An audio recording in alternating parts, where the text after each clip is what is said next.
Essa é a série de mensagens que nós estamos fazendo nesses domingos pela manhã sobre a travessia que fazemos aqui.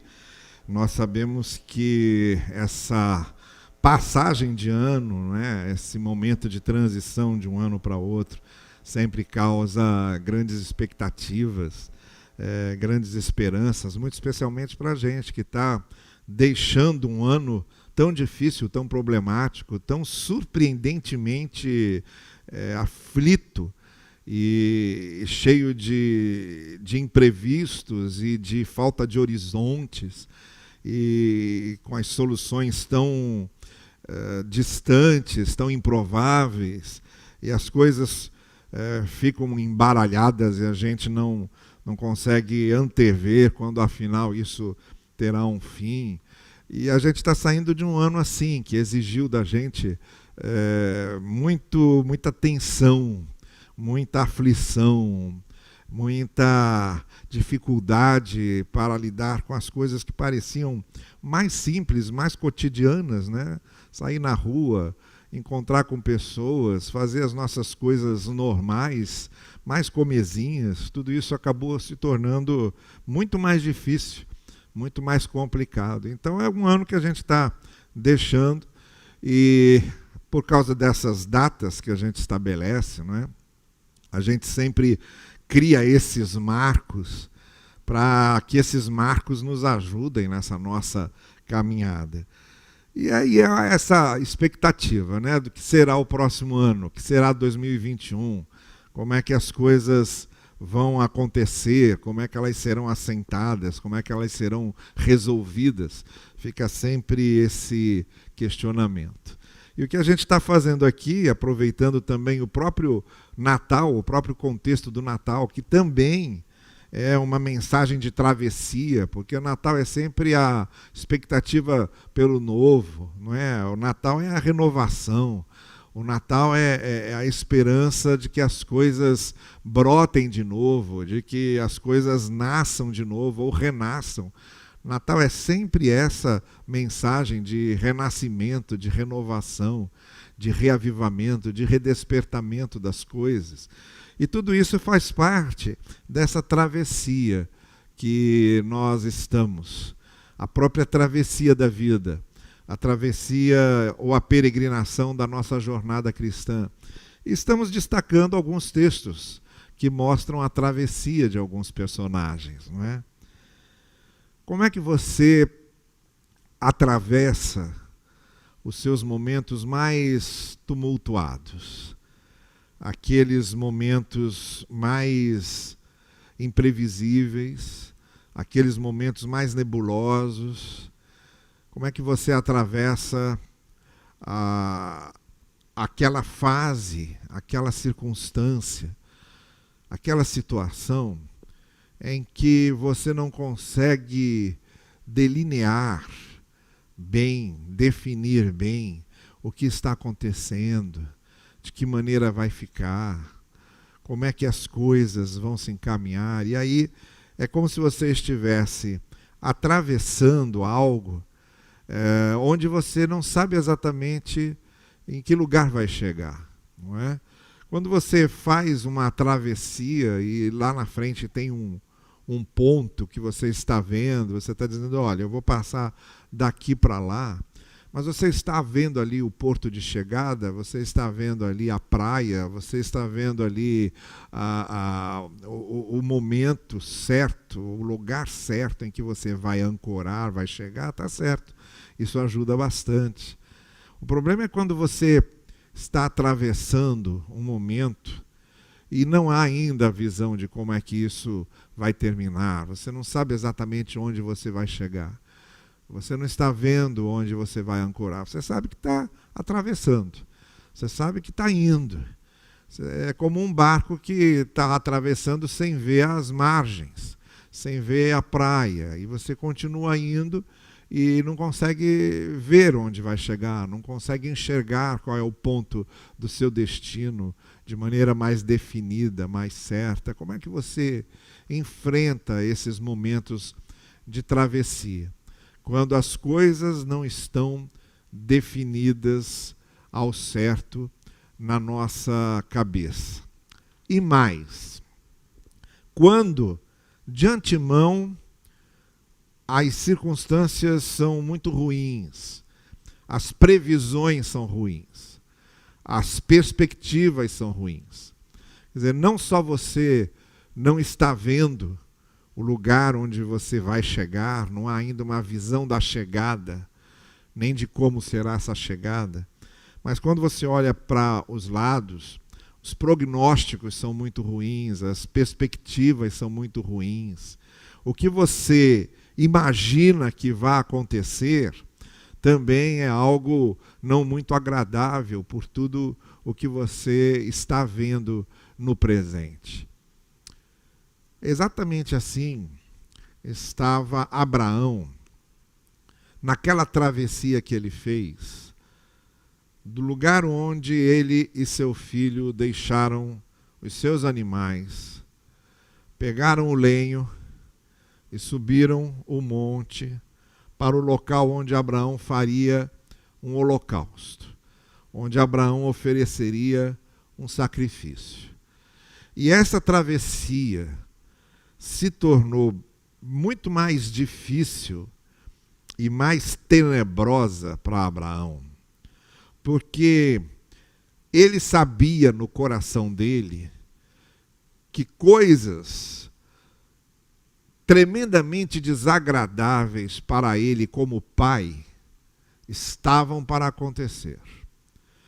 Cada passo que ele dava no rumo de onde seria o local do sacrifício do holocausto, o seu coração se apertava. Ele sabia que Deus faria alguma coisa. Ele sabia que o que Deus havia pedido a ele, no caso, Deus havia pedido que ele oferecesse o seu próprio filho, não fazia sentido. Alguma coisa ali não estava encaixando, porque o seu filho foi o filho da promessa, foi aquele filho que Deus prometeu a ele que ele teria, já em idade avançada, sua esposa também em idade avançada.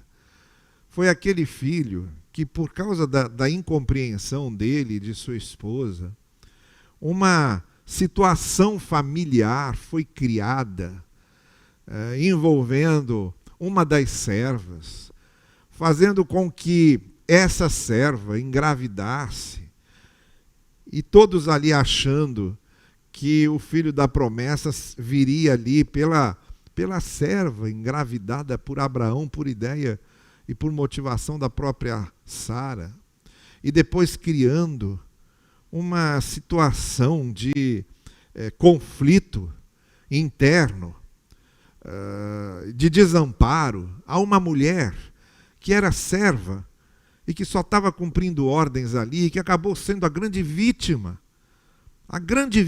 de Abraão e de Sara, e das precipitações de Abraão e de Sara. Ela foi a grande perdedora disso tudo, além de ser chutada para fora e ser mandada embora da casa sozinha, com o filho que ela deu à luz e que ela não tinha pedido para engravidar daquele filho. Foi ideia deles, de Abraão, de Sara. Ela só entrou nessa história como serva, cumprindo ordens, e agora eles mesmos acabam fazendo com que ela ficasse daquela forma desamparada, lançada naquela estrada com seu filho, a ponto do próprio Deus intervir junto a ela para consertar essa situação, e criando uma ambiência histórica, um contexto histórico que não se resolveu até hoje, praticamente 4.000 anos depois.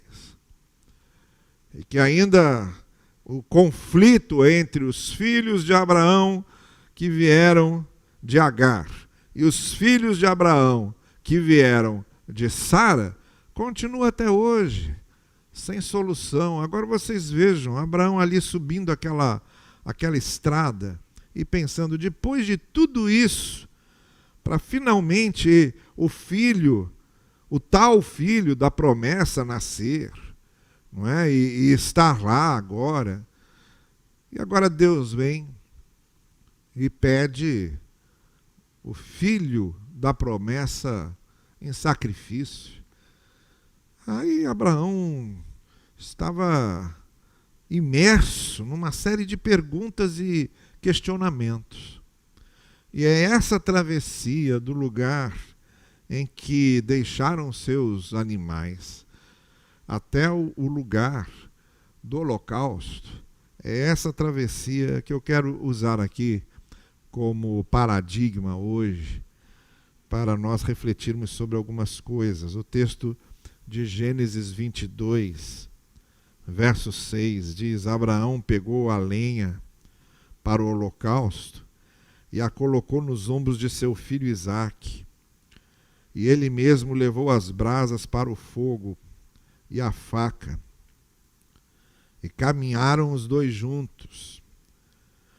Então Isaque disse a seu pai, Abraão: Meu pai. Respondeu Abraão: Sim, meu filho. E Isaque perguntou: As brasas e a lenha estão aqui, mas onde está o cordeiro para o holocausto?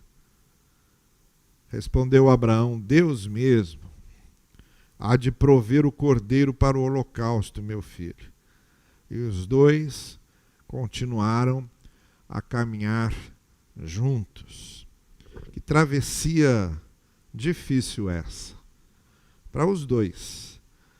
Para o pai, porque sabia o que ia acontecer. Para o filho, porque não sabia. Para o pai, porque estava com a cabeça tumultuada por causa de tudo aquilo. E para o filho, porque via as coisas ali da maneira como estavam e estava também confuso, sem saber exatamente como é que aquilo se definiria, como é que aquilo terminaria.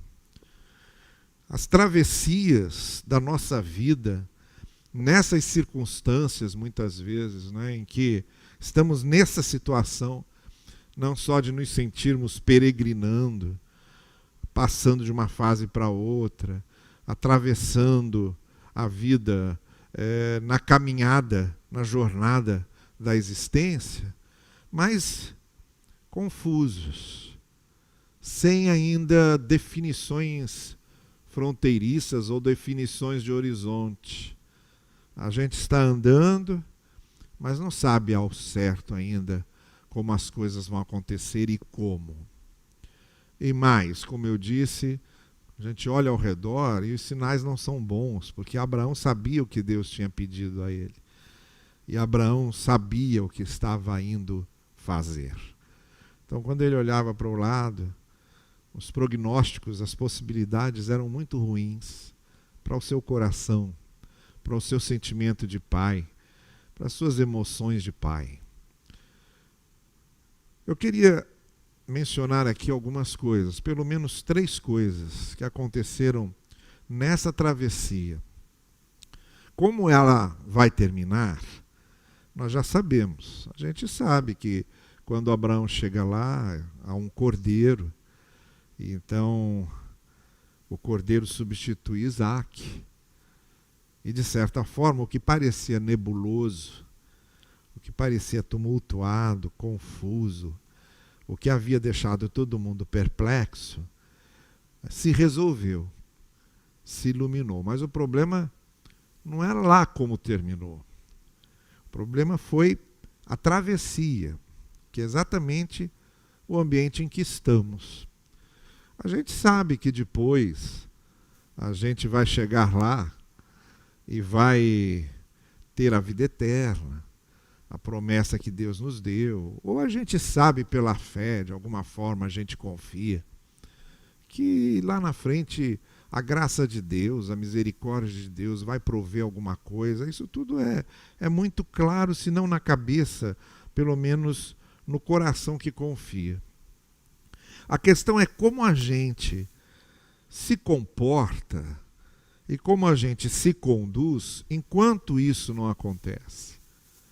enquanto não se dá o desfecho, enquanto há só a perspectiva, mas não há a confirmação, enquanto há só a potencialidade, mas não há ainda a concretização dessa potencialidade. Nesse meio termo, nesse miolo da nossa travessia, o que ajuda a gente a caminhar melhor, a não se afligir tanto, a não esgotar-se em emoções totalmente estressadas, desesperadas, não é? A não entrarmos num processo de profunda ansiedade e angústia. O que é que nos ajuda nesse meio tempo, enquanto as respostas não vêm, enquanto as coisas não se definem? A primeira coisa que a gente vê nesse texto, nessa travessia de Abraão e Isaque, é que cada um ali estava fazendo a sua parte. O texto começa logo dizendo isso. Tinham o que carregar, precisavam transportar o material do holocausto. Alguma coisa ficou com Abraão, alguma coisa ficou com Isaque. E assumiram, ou utilizaram, fizeram uso, lançaram mão daqueles recursos que estavam disponíveis, daquilo que podia ser resolvido naquela hora, de uma maneira provisória, de uma maneira transitória, mas cada um cumprindo a sua parte, olhando e dizendo, bom, é isso aqui que a gente tem que fazer agora, mesmo não sabendo exatamente o que é que vai acontecer lá na frente, mesmo sem ter as definições que nós gostaríamos de ter. O que a gente precisa agora é dividir esse material, cada um carregar a sua parte, cada um levar o seu peso, cada um levar o seu fardo, cada um fazer o que lhe compete fazer. É isso que tem que ser feito, então é isso que a gente faz. O fato de nós não sabermos exatamente o que o futuro nos reserva, ou como as coisas vão se resolver lá na frente, ou o fato de não termos as definições mais claras, mais nítidas, mais notórias do que vai acontecer lá adiante, não elimina a oportunidade, a possibilidade que temos de olhar aqui e saber o que temos aqui em mãos que precisa ser feito. O que eu preciso fazer agora, aqui, examinar a situação, ver que tipo de oportunidade, que tipo de instrumentalização, que tipo de matéria, que tipo de equipamento, que tipo de condições eu tenho agora para fazer o que eu preciso fazer, para fazer o que é necessário fazer agora, mesmo que as coisas lá para frente estejam indefinidas. O que esse texto marca, e a maneira como ele começa mostrando, é isso. De maneira muito serena, embora por dentro estivesse muito aflito e muito perplexo e muito confuso, Abraão dá ao filho lá o que ele precisava carregar, ajeita as coisas que ele precisava ajeitar e resolve ali o que precisava resolver.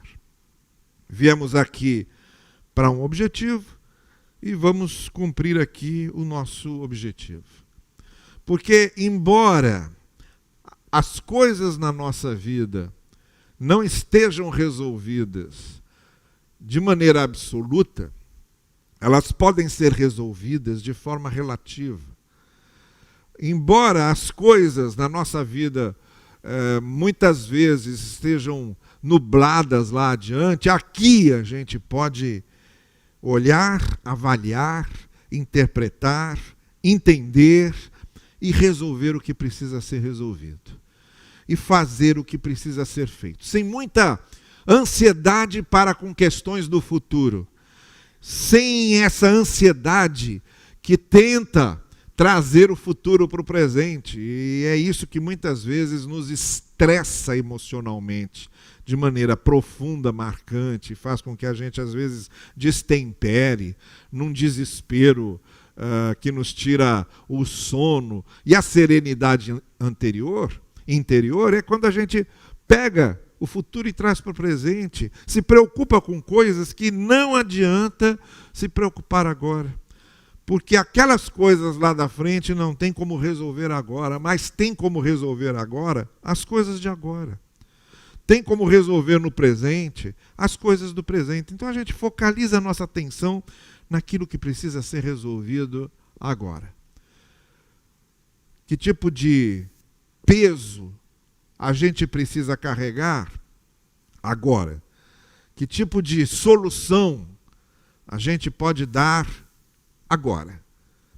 E isso diminui muito a nossa ansiedade e o nosso desequilíbrio emocional. Quando a gente deixa de querer sofrer por antecipação, sofrer por um futuro que ainda não está delineado e se fixa nos elementos que estão aqui no presente, agora, ao alcance da mão, ao alcance dos olhos.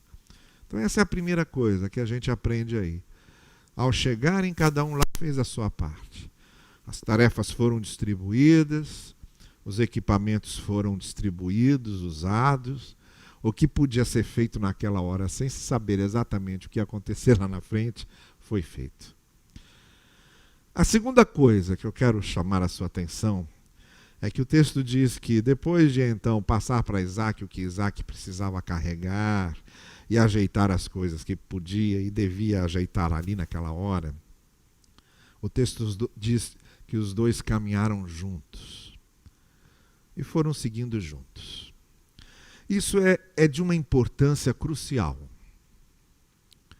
As nossas caminhadas mais angustiadas, mais perplexas, mais confusas, a nossa travessia em que a gente não enxerga direito o que está para acontecer, não tem definido ainda o horizonte, ela se torna muito mais pesada e muito mais doída se a gente está sozinho, se a gente não tem com quem compartilhar esses medos, essas angústias. Veja que eles caminhavam os dois sozinhos ali, apenas os dois, mas um fazendo companhia para o outro. E vejam bem que Isaac, a angústia de Isaac pôde se expressar. Qual era a angústia de Isaac? O que estava deixando Isaac confuso, preocupado? Veja, eu acredito que nem sequer passava pela cabeça de Isaac, o que Abraão sabia. Aquilo que Abraão sabia, Isaac nem desconfiava. Ele jamais poderia passar pela cabeça dele que seu pai poderia oferecê-lo como sacrifício ali.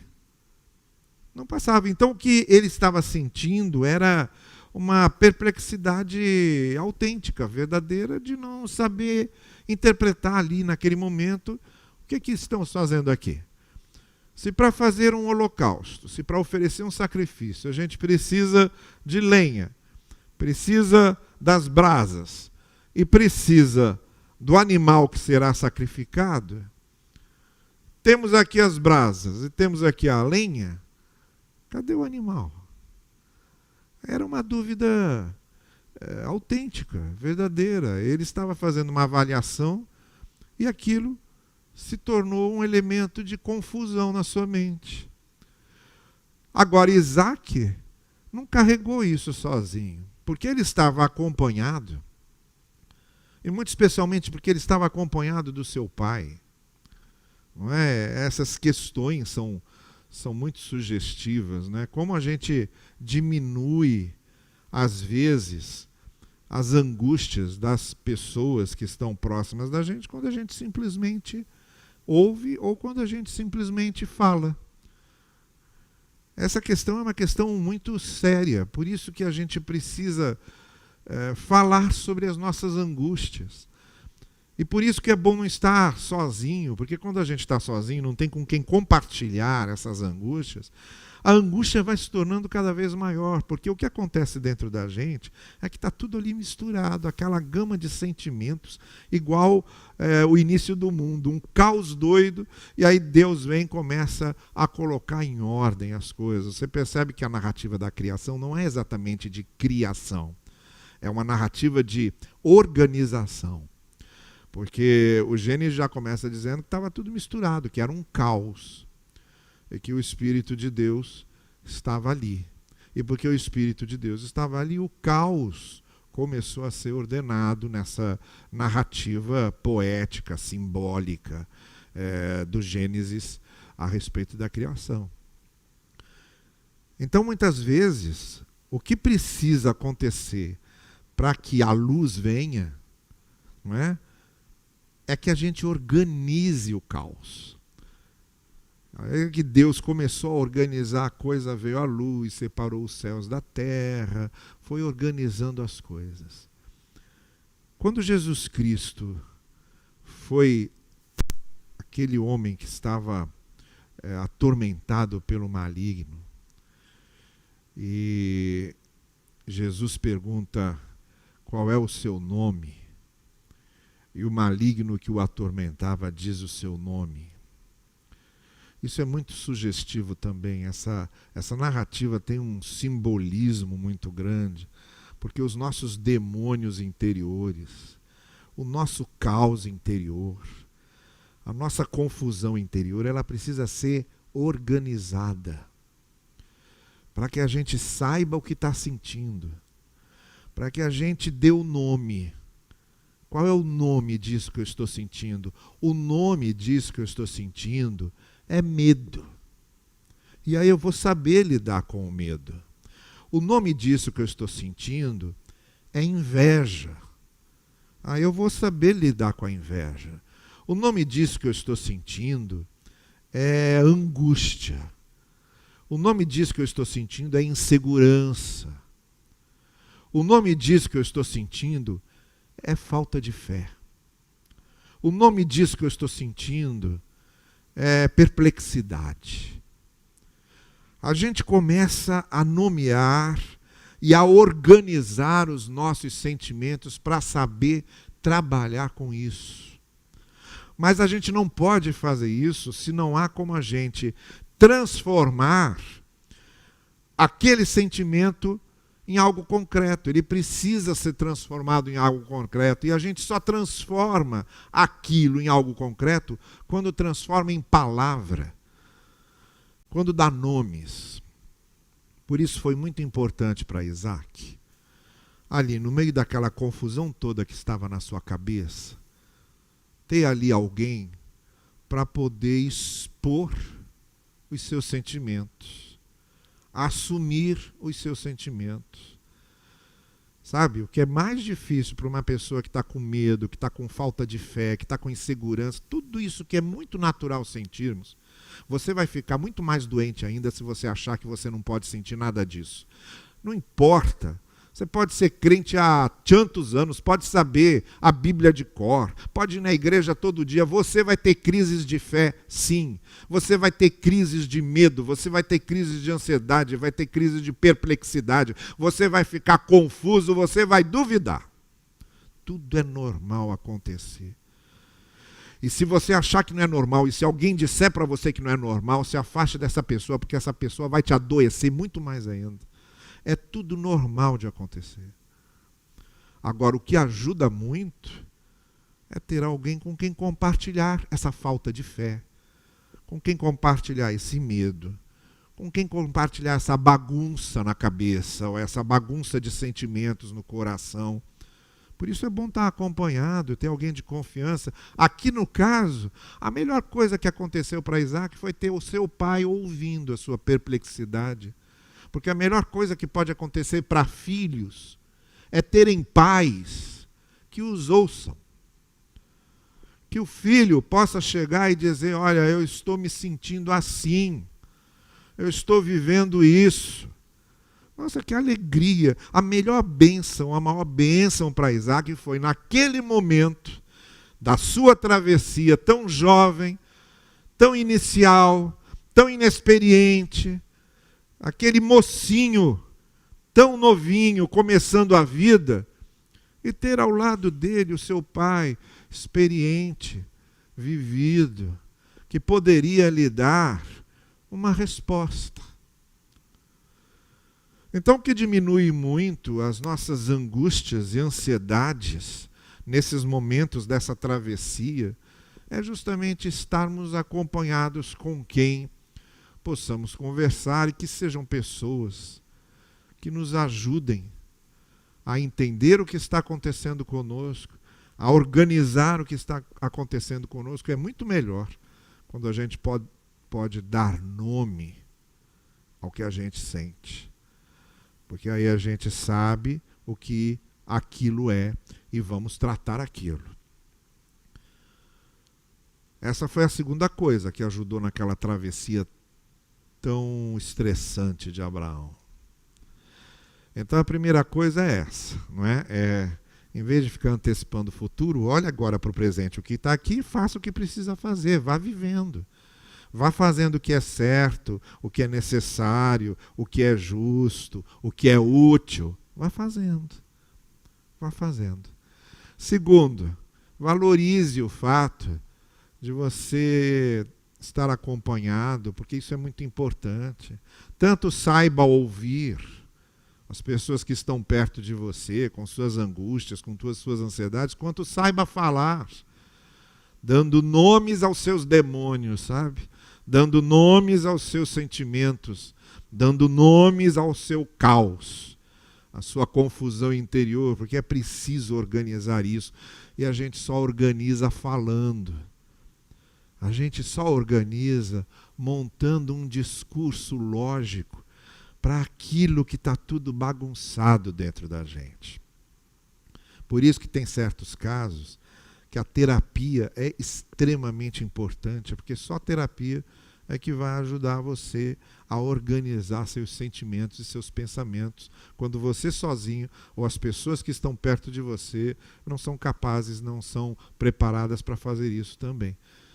Mas olha, andar acompanhado, andar junto, andar de maneira que você tenha ao seu redor outros que também sofrem, que também sentem o que você sente, que também passam pelo que você passa, porque isso é muito importante. Saber que nós não estamos cercados de anjos, que nós estamos cercados de seres humanos como nós. Sabe?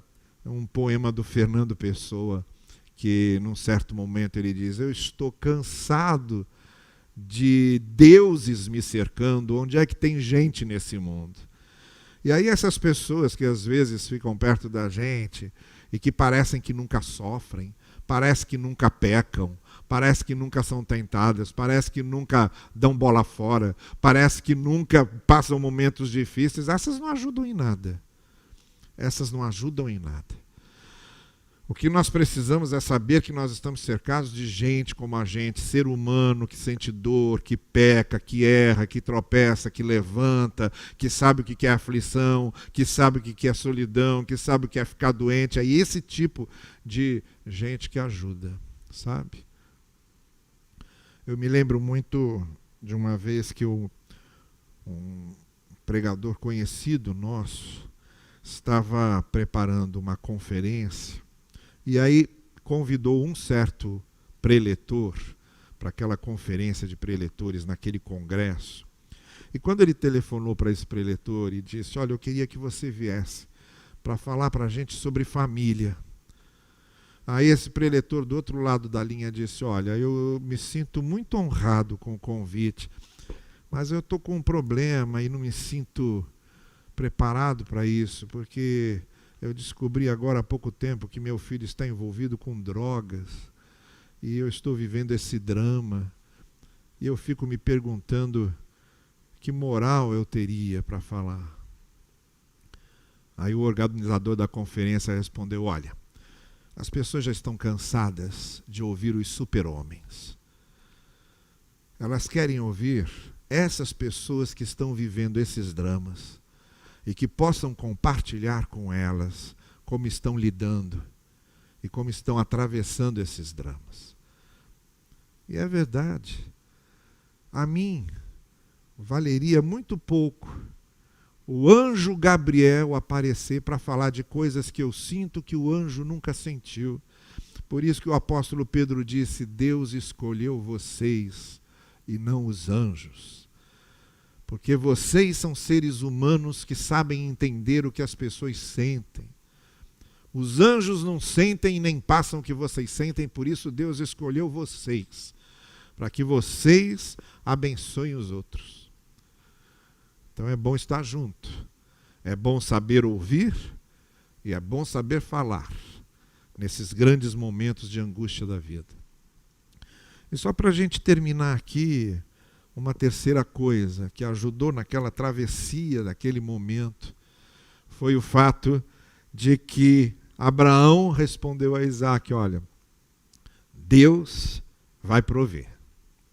Essa palavra de esperança na travessia é importantíssimo. Eu imagino que naquele momento Abraão tenha refletido o seguinte, como eu disse, nada aqui está batendo. Não faz sentido isso.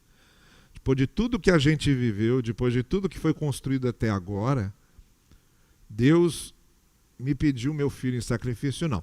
Vai ter alguma solução que eu não sei qual é. Não tenho a menor ideia. Mas o Deus a quem eu sirvo não é um louco. O Deus a quem eu sirvo não é um sádico. O Deus a quem eu sirvo jamais exigiria isso de mim. Então alguma coisa vai acontecer lá. Hoje, quando a gente olha para essa narrativa, nós temos a possibilidade de olhar retroativamente e de, colocando essa narrativa na paisagem do plano redentor de Deus, entender essa narrativa como o grande símbolo, a grande antecipação, o grande apontamento para o que o próprio Cristo faria. O que nós temos aqui é um desses textos do Antigo Testamento que apresentam o que nós chamamos de tipo de Cristo.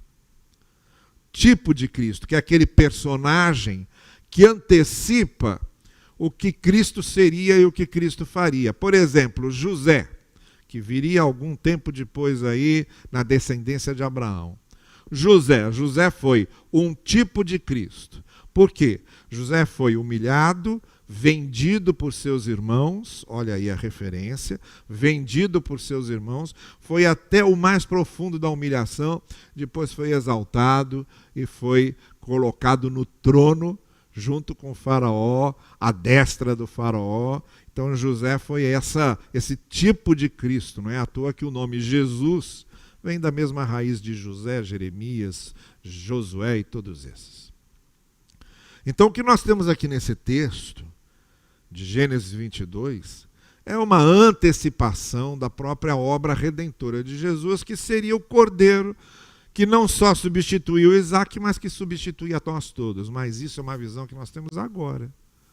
Não era a visão de Abraão, nem era a visão de Isaac. Naquele momento em que aquilo estava acontecendo, não havia nenhuma possibilidade de Abraão fazer essa análise. Essa análise fazemos nós aqui.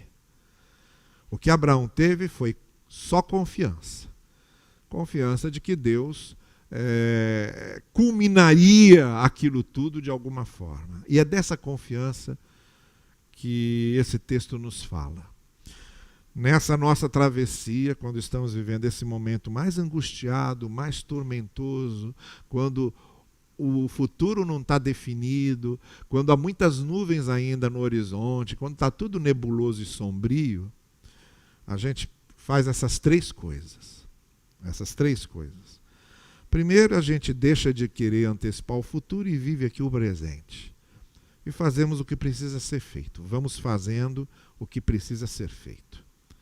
Segundo, valorizamos o fato de ter ao nosso lado pessoas com quem possamos compartilhar nossas dores. Ou valorizar o fato de podermos ouvir alguém e compartilhar da dor dela ou dele. E isso, assim, caminhando juntos, fica mais fácil quando a gente pode nomear nossos sentimentos e organizar nossos sentimentos nesse convívio terapêutico que temos com outras pessoas. Por isso é importante esse convívio sadio. Que o convívio doente só perturba mais ainda, mas o convívio sadio tem uma importância enorme para ajudar a gente a ficar firme nessas horas. E terceiro, a gente mantém a confiança. Não sabe ainda qual vai ser o ponto final dessa história, não tem definições direito sobre as coisas, mas a gente sabe que o nosso Deus não é irresponsável. O nosso Deus não é um sádico. O nosso Deus não é um zombador. Nós sabemos que o nosso Deus é um Deus de graça, de misericórdia e um Deus de propósitos. E de propósitos que são seus propósitos. De maneira que o fato de serem propósitos de Deus já é a grande evidência de que a gente pode confiar no Deus de amor, de bondade e de misericórdia. Foi o que Abraão fez. E foi o que tornou aquela travessia dele ali naquele momento mais fácil. Conflituosa sim, difícil sim, pesarosa sim, porque tudo isso faz parte da vida, mas não desesperada, não ensandecida, não descontrolada, mais serena, mais aliviada, mais sensata, por causa dessas três coisas que Abraão soube fazer e que nós aprendemos esta manhã e podemos aplicar na nossa vida. Que Deus nos ajude e nos conduza nisso.